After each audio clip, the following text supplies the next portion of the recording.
오늘 하루 어떠셨나요? 눈을 떠서 지금 이 순간까지 참 많은 일을 해내셨죠? 자식들 걱정에, 아픈 몸 걱정에, 내일 찾아올 일들에 대한 염려까지 마음 편할 날이 없다고 느끼셨을지도 모릅니다.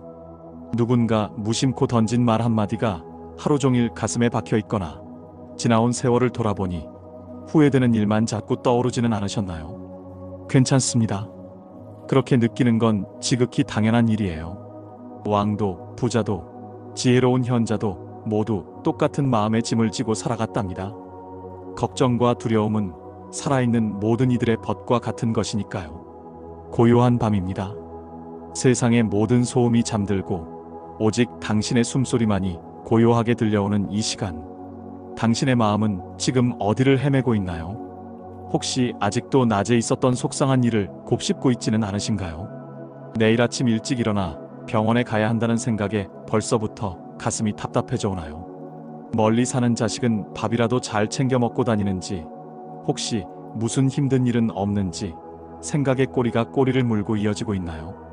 한평생을 그렇게 살아오셨죠. 나 자신을 돌보기보다는 가족을 먼저 챙기고 오늘의 기쁨을 누리기보다는 내일의 걱정을 먼저 끌어안으며 말입니다.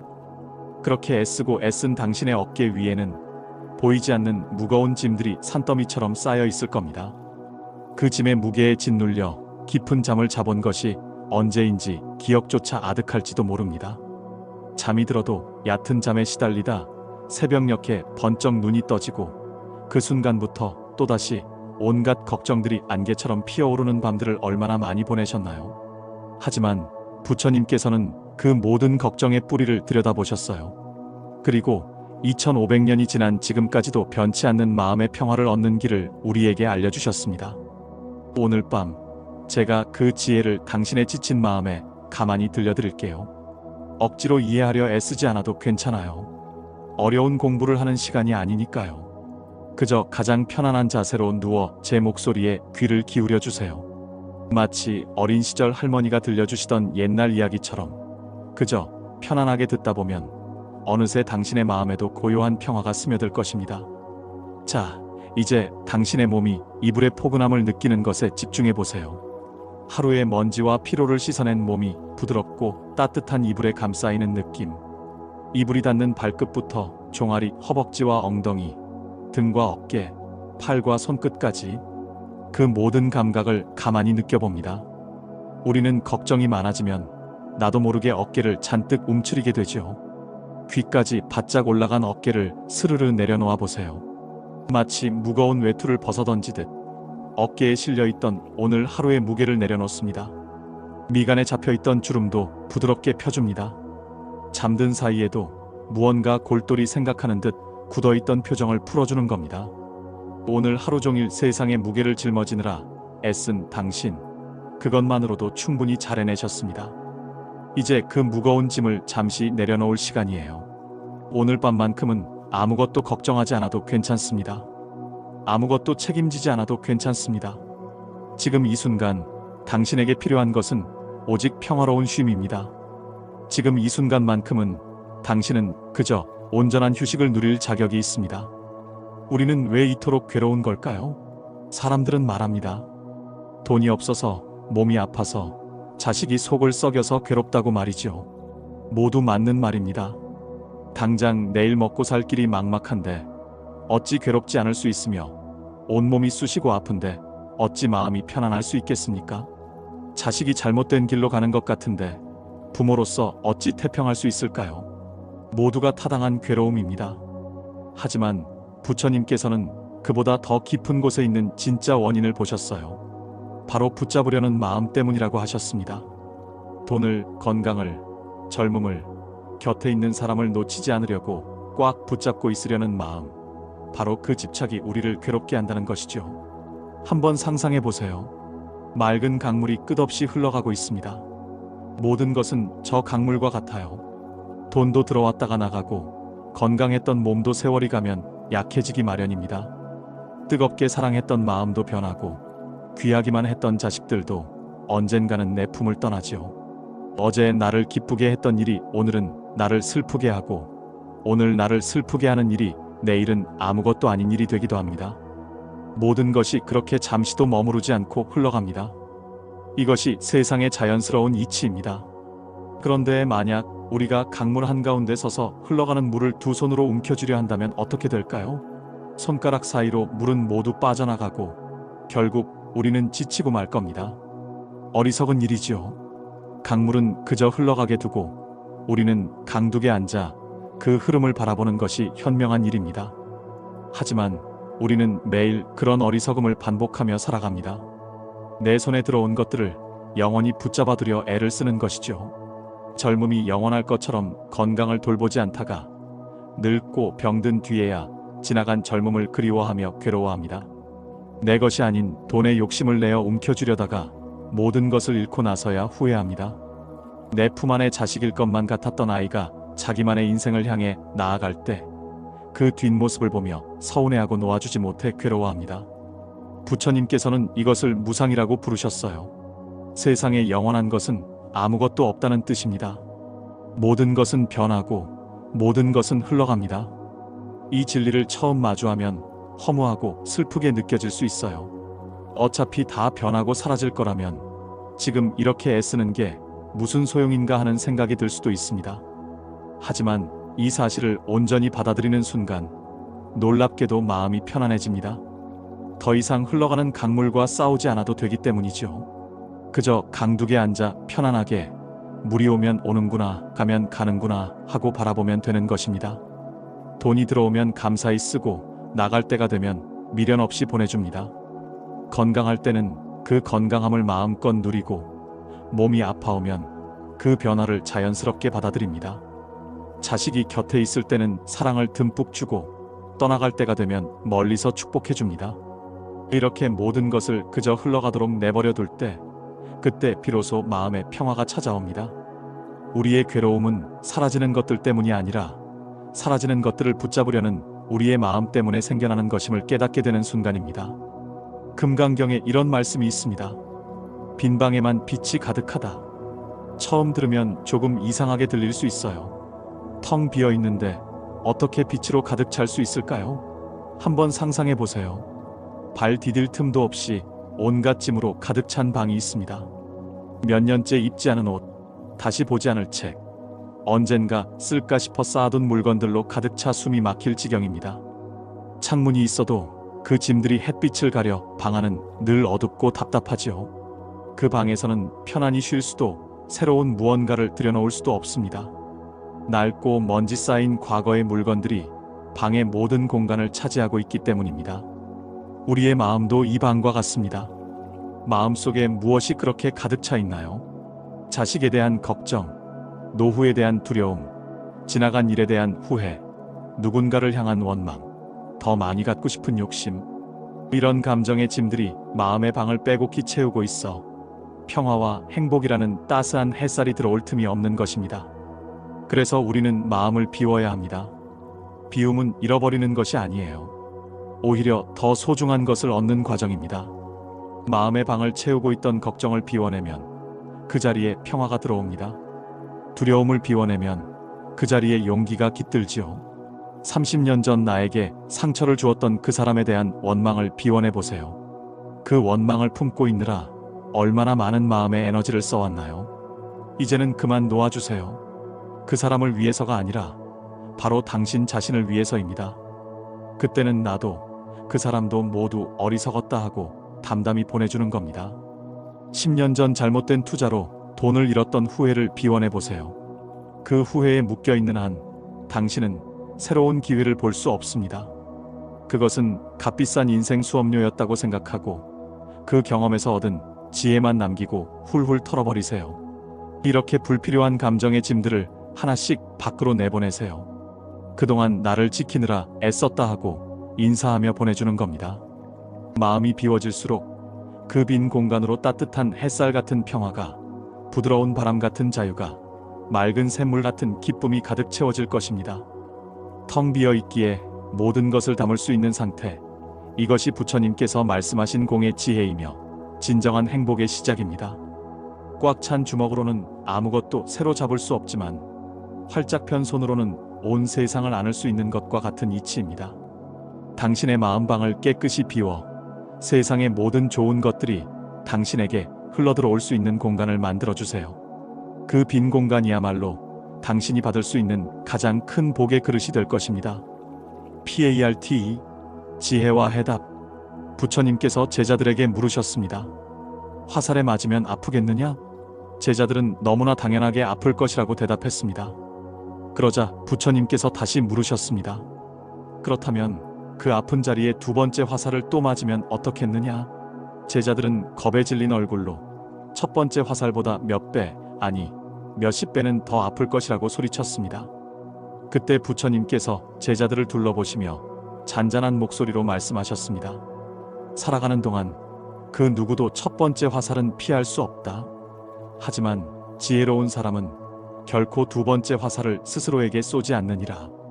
이 말씀은 2500년이라는 기나긴 세월을 지나 오늘 지친 당신의 마음에 가만히 내려앉습니다. 첫 번째 화살이란 무엇일까요? 그것은 바로 우리가 살아가면서 어쩔 수 없이 겪게 되는 일들을 말합니다. 우리가 원하지 않았지만 우리의 의지와는 상관없이 찾아오는 삶의 고통들이지요. 예를 들어 볼까요? 아침에 눈을 떴는데 갑자기 허리가 삐끗해서 꼼짝할 수 없는 고통. 이것이 첫 번째 화살입니다. 병원에서 생각지도 못했던 병명을 듣게 되는 것. 이것도 첫 번째 화살이죠. 믿었던 사람에게서 서운한 말을 듣고 가슴이 철렁 내려앉는 순간, 평생 모은 돈을 생각지도 못한 일로 잃게 되는 일, 자식이 내 맘 같지 않아서 속이 새까맣게 타들어가는 일, 거울 속에 비친 내 얼굴에 깊어진 주름과 흰머리를 발견하고 세월의 무상함에 마음이 서글퍼지는 것. 이 모든 것이 바로 우리가 피할 수 없는 첫 번째 화살입니다. 이 화살은 아픕니다. 당연히 아픕니다. 몸도 아프고 마음도 아픕니다. 눈물이 핑 돌고 가슴이 꽉 막히는 것 같습니다. 이 고통은 살아있는 생명이라면 그 누구도 피할 수 없는 숙명과도 같습니다. 부처님께서도 왕자의 신분을 버리고 출가하시기 전 늙고 병들고 죽는 사람들을 보며 똑같은 고통을 느끼셨습니다. 그러니 아프다고 느끼는 당신의 마음은 지극히 정상적인 것입니다. 나는 왜 이렇게 나약할까 하고 자책할 필요가 전혀 없습니다. 첫 번째 화살을 맞고 아파하는 것은 당연한 일이니까요. 그런데 진짜 문제는 바로 그 다음에 시작됩니다. 바로 우리가 우리 자신에게 직접 쏘아 올리는 두 번째 화살입니다. 첫 번째 화살을 맞고 피 흘리는 상처 위에 우리는 스스로 더 아픈 두 번째 화살을 꽂아 넣습니다. 허리가 아파 꼼짝없이 누워 있으면서 내가 젊었을 때 몸을 너무 함부로 굴려서 이 모양 이 꼴이 되었구나. 이제 나는 아무짝에도 쓸모없는 늙은이가 되었어 하고 자책하는 것이 바로 두 번째 화살입니다. 자식에게 서운한 마음이 들었을 때 내가 자식 농사를 잘못 지었어. 내 인생은 실패작이야 하고 스스로를 비난하는 것이 두 번째 화살입니다. 몸이 아플 때 왜 하필 수많은 사람 중에 나에게 이런 끔찍한 일이 생긴 걸까? 나는 평생 이렇게 불행하게 살 운명인가 봐 하고 세상을 원망하고 자신의 운명을 비관하는 것. 이것이 바로 우리를 더 깊은 고통의 나락으로 떨어뜨리는 두 번째 화살입니다. 첫 번째 화살이 몸에 상처를 낸다면 두 번째 화살은 영혼에 상처를 냅니다. 첫 번째 화살로 인한 고통은 시간이 지나면 약을 바르고 치료하면 아물 수 있습니다. 하지만 두 번째 화살은 우리가 스스로 그 상처를 계속해서 후벼 파고 소금을 뿌리는 것과 같습니다. 나는 왜 이럴까? 내 인생은 왜 이 모양일까 하는 생각의 화살은 밤낮으로 우리를 공격합니다. 잠 못 이루는 밤, 이 생각들은 더욱 날카로워져서 우리의 심장을 찌릅니다. 결국 첫 번째 화살이 남긴 상처보다 우리가 스스로 쏜 두 번째, 세 번째, 수백 번째 화살이 남긴 상처 때문에 우리는 헤어나오지 못하는 깊은 괴로움의 감옥에 갇히게 되는 것이죠. 부처님께서는 우리에게 그 두 번째 화살을 쏘지 말라고 하십니다. 피할 수 없는 고통은 그저 담담하게 받아들이라고 하십니다. 아, 지금 내게 화살이 날아와 박혔구나. 아프구나. 하고 그저 그 사실을 인정하는 겁니다. 마치 팔에 상처가 났을 때 상처가 났네. 피가 나네. 소독하고 약을 발라야겠다 하고 담담하게 대처하는 것처럼 말입니다. 상처가 났다고 해서 칼을 가져와 그 상처를 더 깊게 찌르는 사람은 없지 않습니까? 마찬가지로 마음의 고통이 찾아왔을 때 나는 바보야, 나는 불행해와 같은 자책과 비관의 칼로 스스로를 더 아프게 만들지 마세요. 지금 이 순간 당신을 괴롭히고 있는 것은 무엇인가요? 그것이 피할 수 없었던 첫 번째 화살이라면 그 아픔을 그저 가만히 안아주세요. 아파도 괜찮습니다. 슬퍼도 괜찮습니다. 하지만 혹시 당신도 모르는 사이에 스스로에게 두 번째 화살을 쏘고 있지는 않았나요? 나는 왜 이것밖에 안 될까 하면서 자신을 미워하고 있지는 않았나요? 이제 그만 그 활과 화살을 내려놓으세요. 당신은 스스로를 공격할 필요가 없습니다. 당신은 그럴 자격이 없습니다. 당신은 그저 주어진 삶의 고통 앞에서 최선을 다해 버텨온 귀하고 소중한 존재일 뿐입니다. 첫 번째 화살은 어쩔 수 없지만 두 번째 화살을 쏘지 않는 것은 당신이 선택할 수 있습니다. 그 선택의 순간에 당신의 마음에 진정한 평화가 시작됩니다.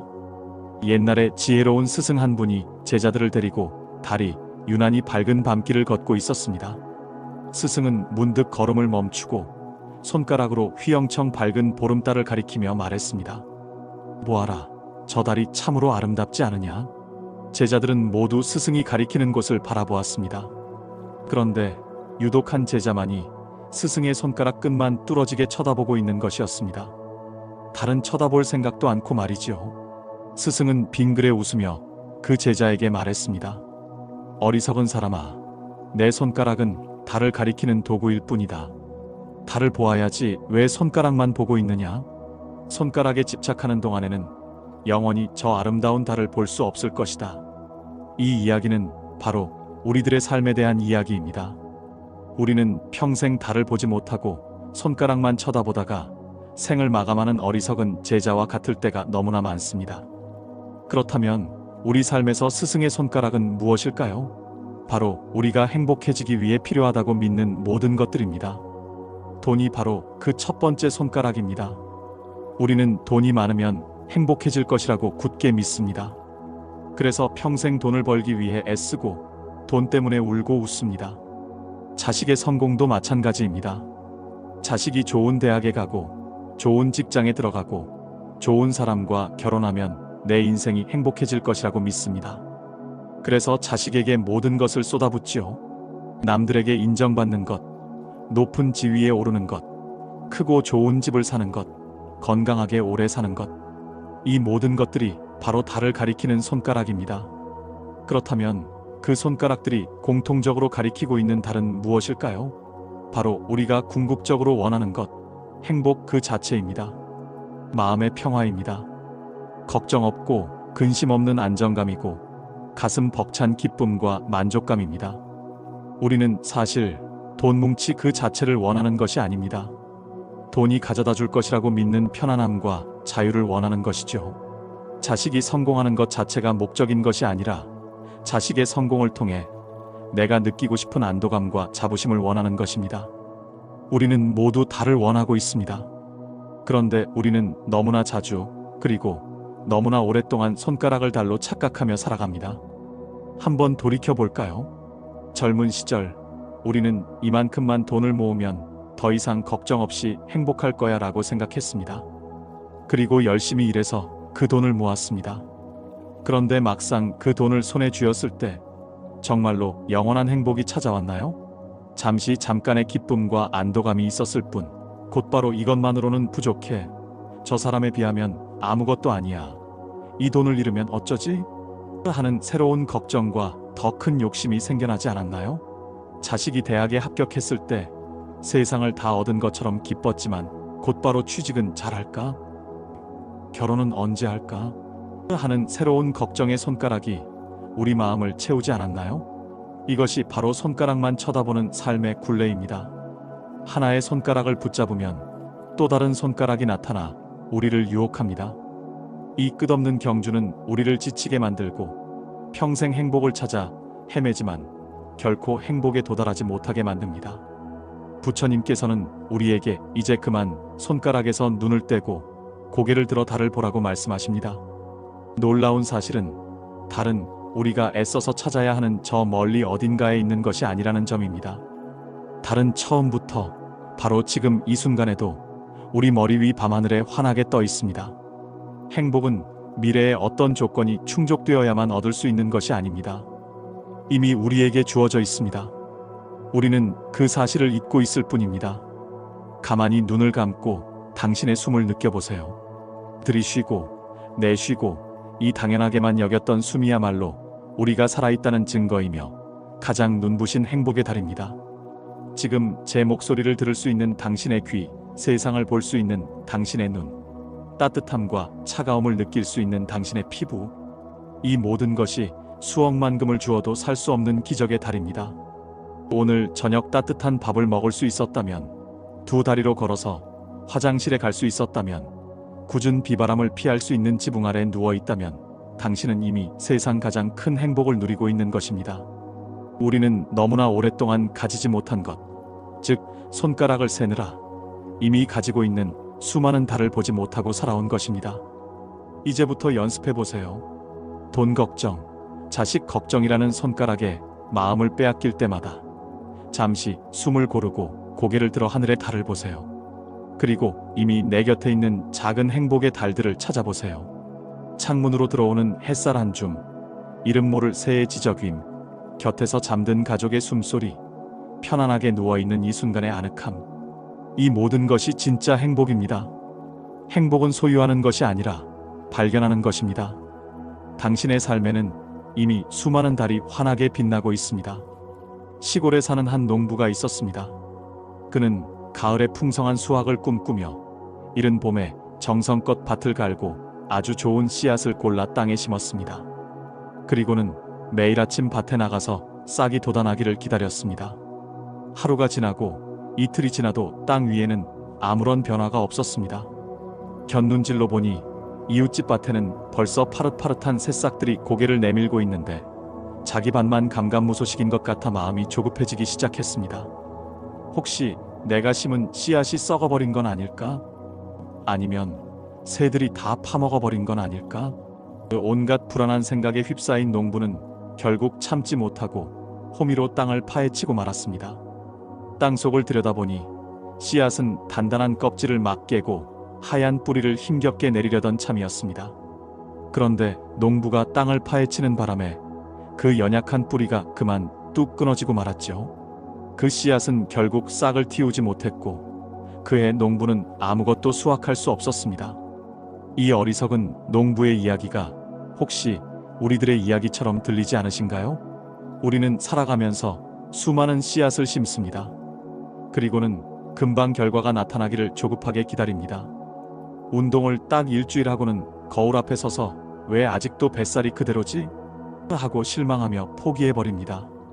자식에게 평생 사랑과 정성을 쏟았는데 당장 내 마음을 알아주고 효도하지 않으면 다 소용없는 짓이었어 하고 깊은 서운함에 빠집니다. 좋은 마음으로 누군가에게 친절을 베풀었는데 상대방이 고마워하는 기색이 없으면 괜한 짓을 했구나. 다시는 하지 말아야지 하고 후회합니다. 이것이 바로 씨앗을 심어놓고 싹이 나지 않는다며 땅을 파헤치는 어리석은 농부의 마음과 똑같은 것입니다. 부처님께서는 이 세상의 모든 일은 원인과 결과의 법칙, 즉 인과의 법칙을 따른다고 하셨습니다. 콩을 심으면 콩이 나고 팥을 심으면 팥이 나는 것은 너무나 당연한 이치입니다. 마찬가지로 우리가 뿌린 선한 마음과 노력의 씨앗은 반드시 좋은 열매를 맺게 되어 있습니다. 다만 씨앗이 열매가 되기까지는 반드시 시간이 필요합니다. 이것이 세상의 자연스러운 순리입니다. 우리가 땅 위에 씨앗 하나를 심었을 때 우리 눈에는 아무런 변화가 없는 것처럼 보입니다. 하지만 그 시간 동안 땅 속에서는 우리가 상상할 수도 없는 위대한 생명의 활동이 일어나고 있습니다. 씨앗은 흙 속에 물을 흠뻑 빨아들여 껍질을 불리고 모든 힘을 다해 뿌리를 내립니다.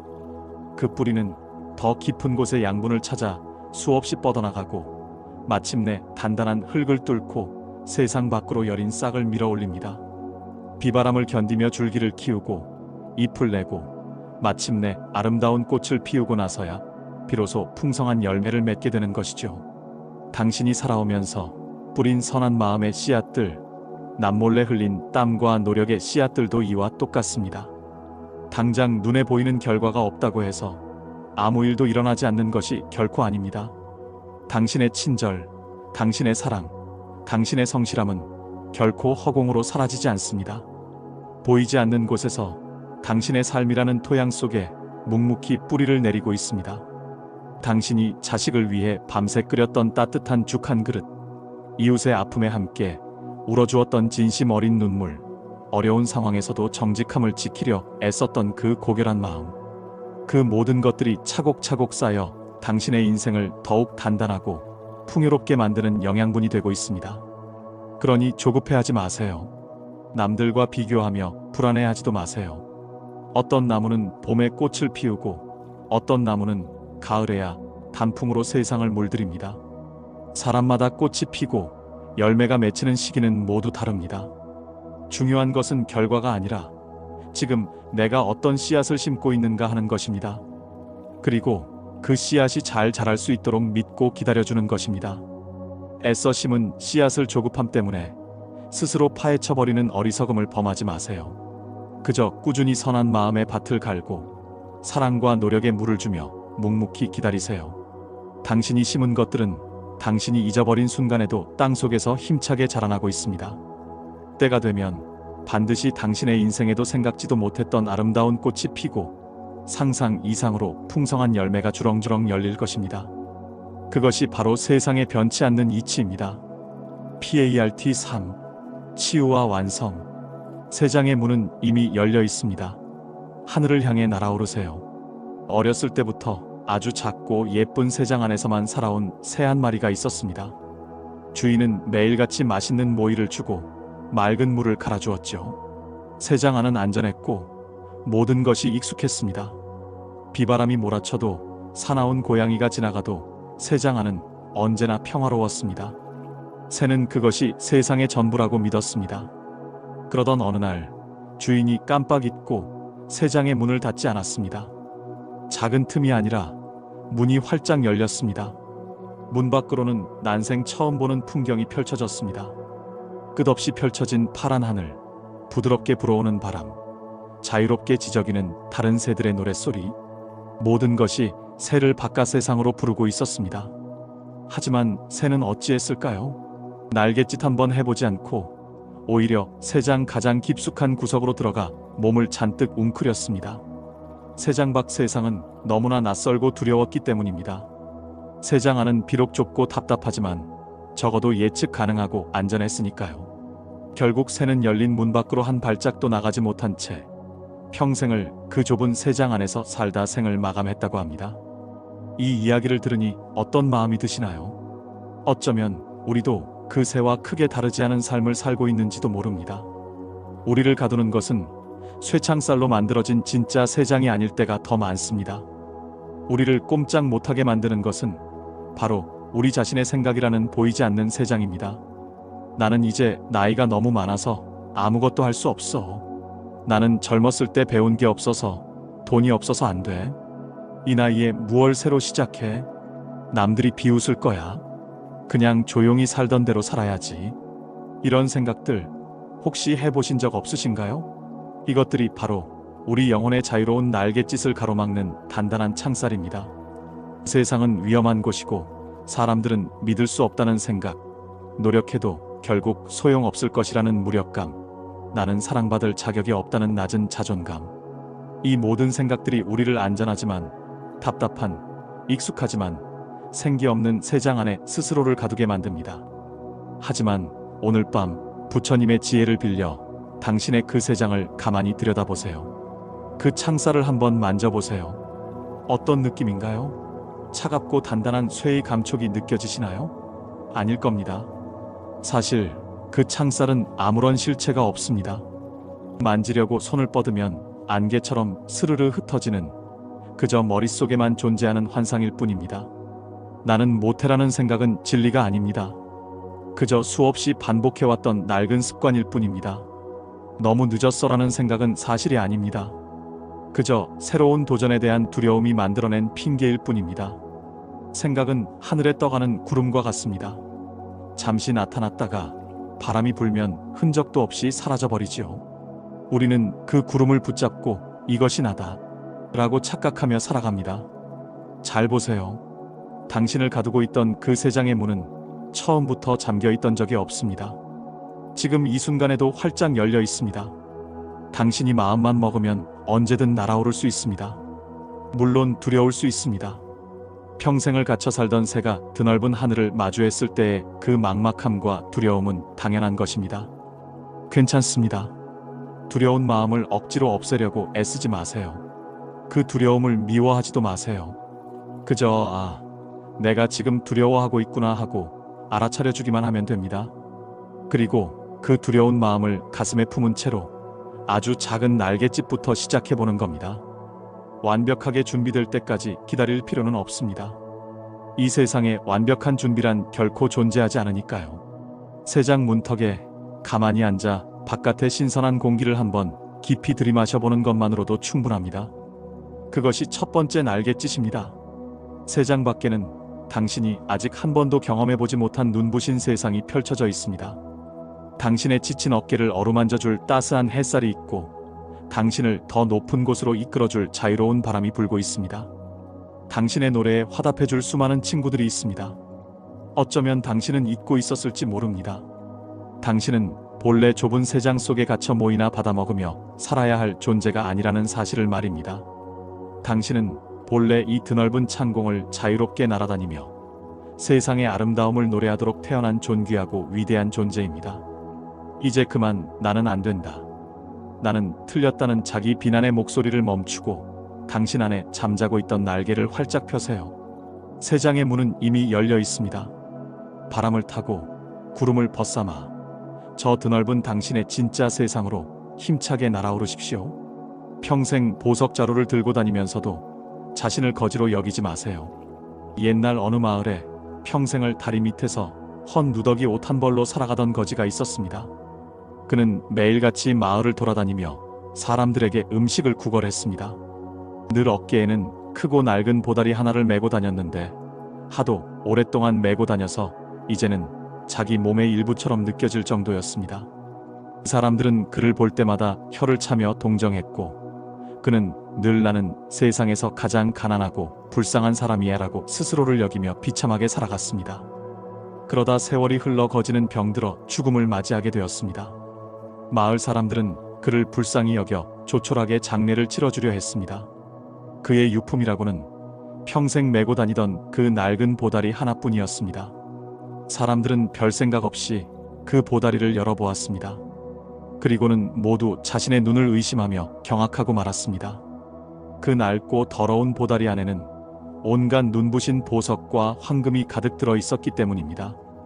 그가 평생 메고 다니던 보다리는 사실 나라 하나를 사고도 남을 만큼 어마어마한 가치를 지닌 보물자루였던 것입니다. 거지는 인류 역사상 가장 큰 부자였으면서도 정작 자기 자신은 그 사실을 까맣게 모른 채 평생을 거지로 살다 죽은 것이죠. 부처님께서는 이 어리석은 거지 이야기를 통해 우리에게 아주 중요한 가르침을 주셨습니다. 살아있는 모든 것들 안에는 부처와 똑같은 존귀한 성품, 즉 불성이 있다.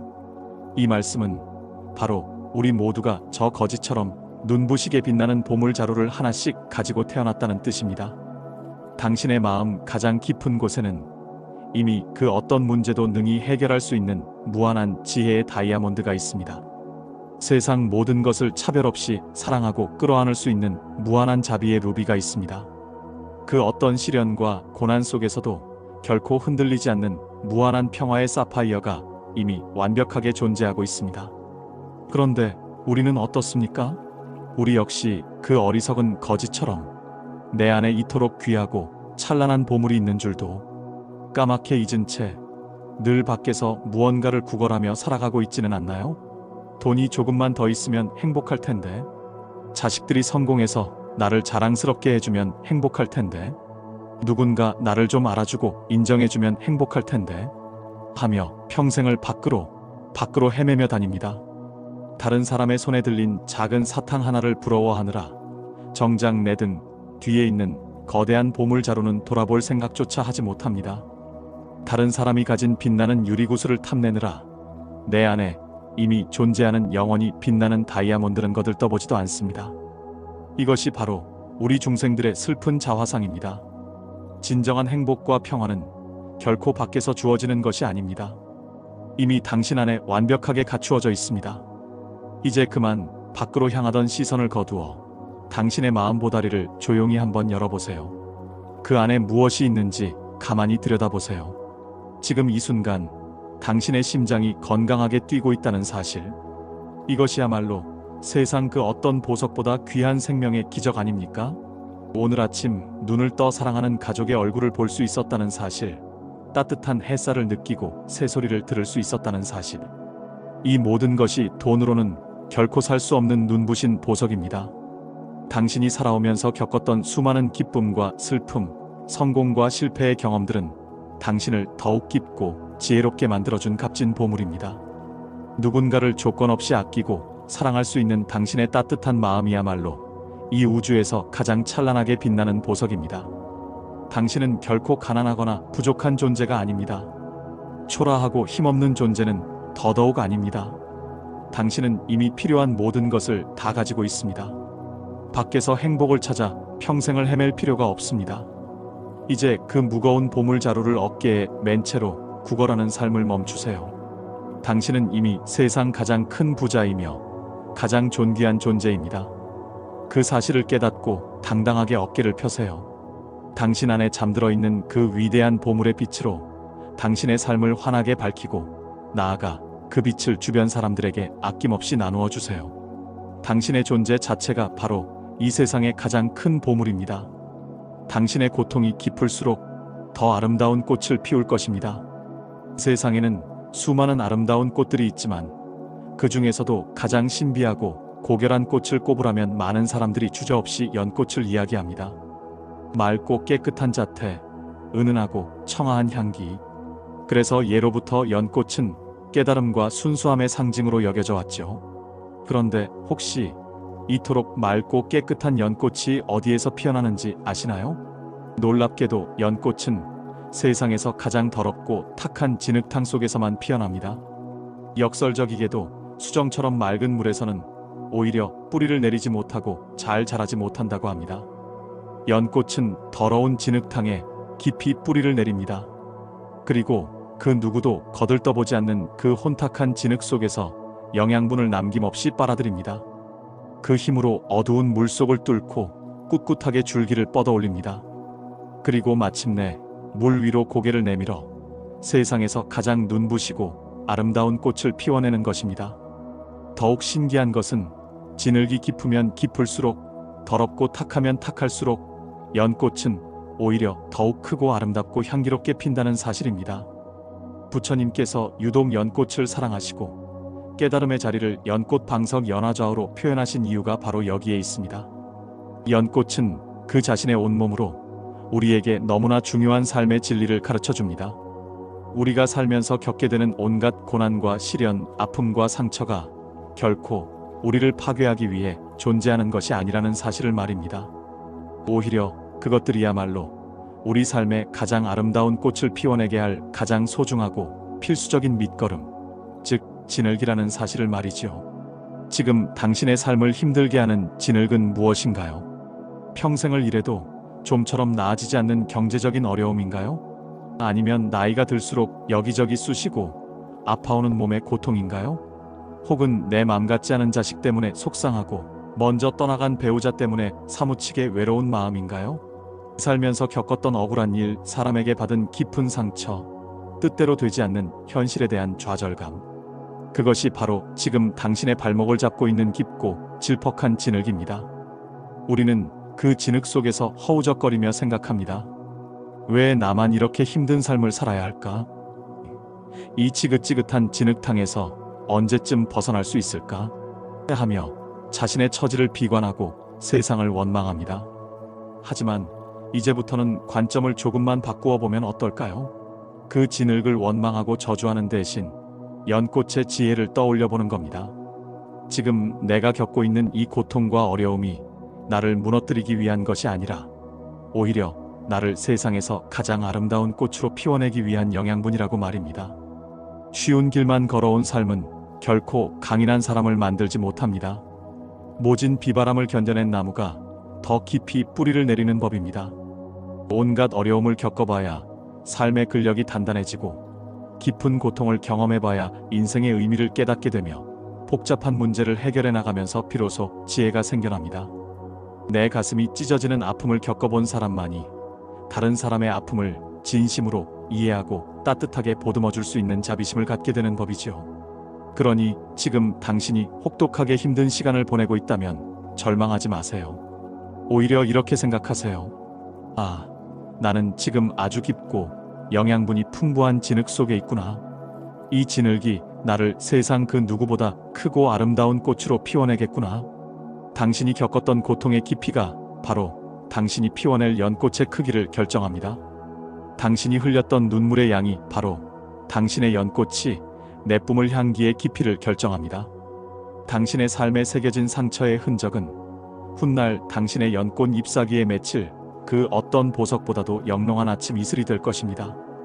당신의 고통이 깊을수록, 당신의 상처가 클수록 당신이 마침내 피워낼 삶의 연꽃은 그 누구의 것보다 더 고결하고 더 눈부시고 더 향기로울 것입니다.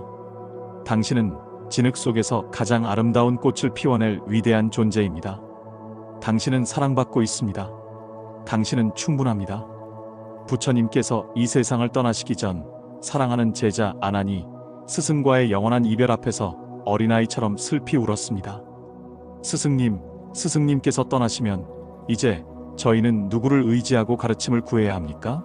그러자 부처님께서는 제자들을 둘러보시며 당신의 수많은 가르침 중에서도 가장 빛나는 마지막 유언을 남기셨습니다. 아난다여, 슬퍼하지 말아라. 스스로를 섬으로 삼고 스스로를 등불로 삼아라. 다른 어떤 것에도 의지하지 말아라. 오직 진리를 등불로 삼고 진리를 섬으로 삼아 정진해야 하느니라. 이를 자등명 법등명이라 합니다. 밖에서 구원자를 찾지 말고 다른 누군가에게 의지해서 행복을 구걸하지 말라는 뜻입니다. 당신 안에 이미 모든 답이 있고 당신 존재 자체가 바로 어둠을 밝히는 등불이라는 위대한 선언입니다. 당신의 마음 가장 깊은 곳에는 그 어떤 세상의 어둠도 능히 밝힐 수 있는 찬란한 지혜의 등불이 이미 환하게 켜져 있습니다. 이제 잠자리에 들 시간입니다. 하루 종일 애쓰고 수고한 당신, 이제 그 등불의 빛으로 가장 먼저 자기 자신을 따뜻하게 비춰줄 시간입니다. 오늘 하루도 살아내느라 참으로 애쓴 나를 그 누구보다 먼저 따뜻하게 안아주세요. 그리고 마음속으로 저를 따라 조용히 속삭여주세요. 눈을 감고 당신의 심장 위에 가만히 손을 얹고 말입니다. 내가 부디 행복하기를, 내가 더 이상 아프지 않고 건강하기를, 내 마음이 늘 평화롭기를, 내가 모든 위험과 고통으로부터 안전하기를, 스스로에게 온 마음을 다해 축복을 보내주세요. 그동안 자신을 너무나 함부로 대하지는 않았나요? 조금만 실수해도 혹독하게 자책하고 남들과 비교하며 스스로를 초라하게 만들지는 않았나요? 괜찮습니다.